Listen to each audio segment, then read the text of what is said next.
kita checkkan.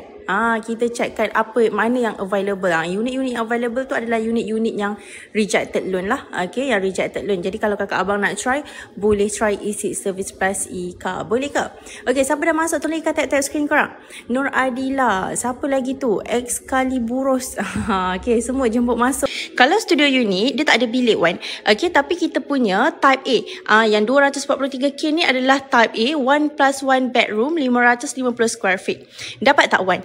Wan nak tengok ke dia punya layout yang sebenar? Siapa nak tengok? Siapa nak tengok tolonglah Ika dulu. Tekan tap screen.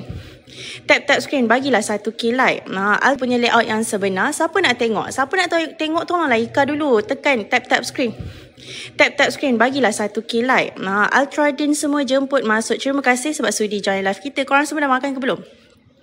Semua dah makan ke belum? Baru je habis lunch kan? Waktu ke tengah lunch. Kalau 3 bilik berapa?